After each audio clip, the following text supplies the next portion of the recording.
selamat datang di video pembelajaran Introduction to DBMS. Jadi ini adalah segmen kedua, masih tetap dengan saya Latifah Dianti. Segmen kedua ini akan bercerita tentang Database and Application Architecture. Referensinya masih tetap buku Database System konsepnya Abraham Silberstadt 7 edition. Untuk segmen ini kita akan berfokus pada chapter 1.7 Database and Application Architecture. Arsitektur database ini bisa bermacam-macam ya, tergantung dengan kebutuhan dari enterprise-nya gitu. Nah, untuk database arsitektur sendiri itu nanti kita sebenarnya akan bahas secara lebih dalam di akhir perkuliahan, kayaknya kuliah-kuliah di minggu setelah UTS. Nah, tapi di sini kita akan pengantarnya ya terkait arsitektur dari basis data itu sendiri. Nah, ini pilihan-pilihan yang dapat dipilih. Pertama adalah menggunakan centralized database. Ini biasanya personal PC gitu ya. Jadi ada pada single komputer yang tidak berinteraksi dengan komputer sistem lainnya. Lalu ada client server, ini ada satu server yang dia menangani multiple client gitu ya. Lalu ada juga yang sifatnya parallel database. Nah, ini biasanya digunakan untuk meningkatkan performance gitu. Nah, itu dia bentuknya bisa macam-macam.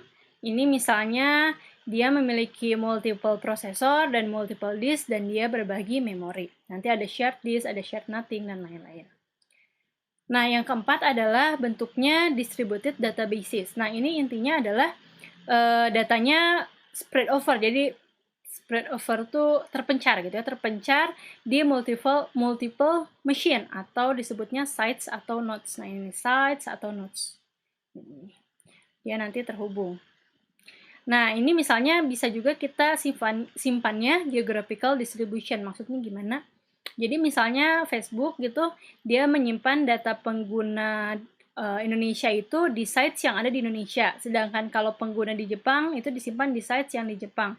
Biar mungkin mempercepat aksesnya, kan lebih dekat gitu. Misalnya.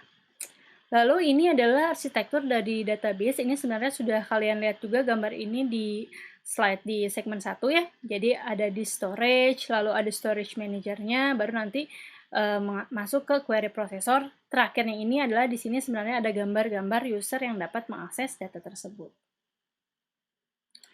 Database application ini bisa dibentuk dengan dua arsitektur yang berbeda, menggunakan two-tier sama three-tier. Nah, pada awal-awal konsep database ini diperkenalkan, itu banyaknya menggunakan si two-tier ini. Jadi, application secara langsung mengakses data pada database.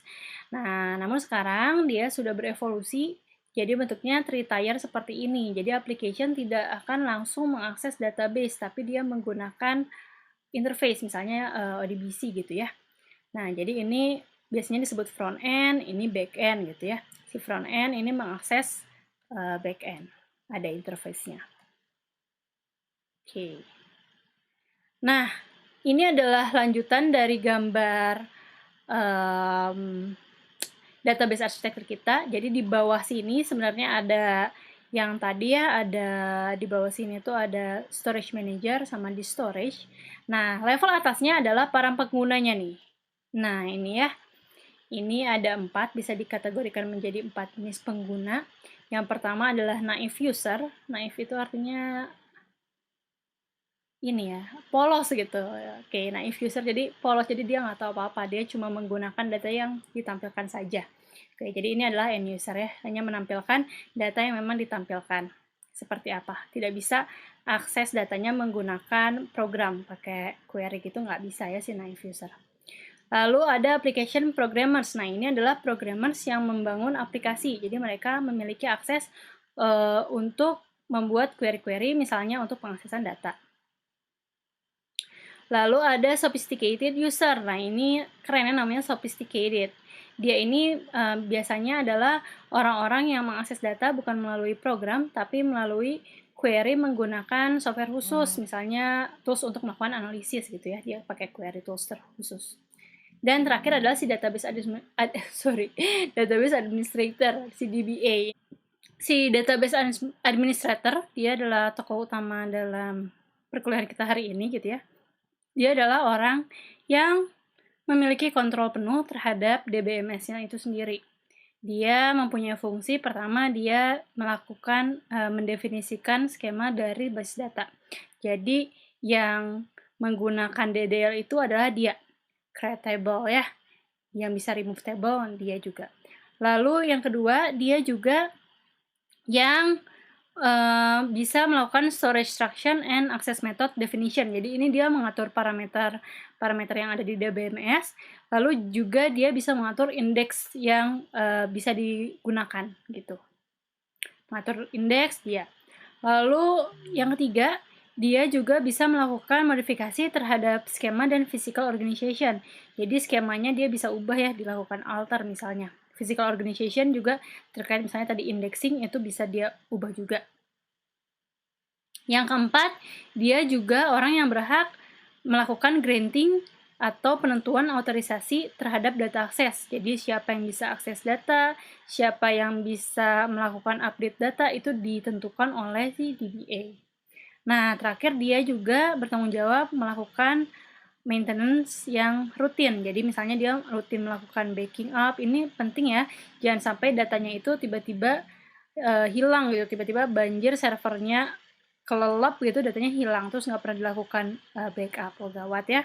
Lalu yang kedua, dia juga harus memastikan bahwa selalu ada space yang free, jadi bisa diisi data. Kalau sudah tidak ada, berarti dia juga berkewajiban untuk melakukan upgrade misalnya, atau membersihkan, mengosongkan si space tersebut.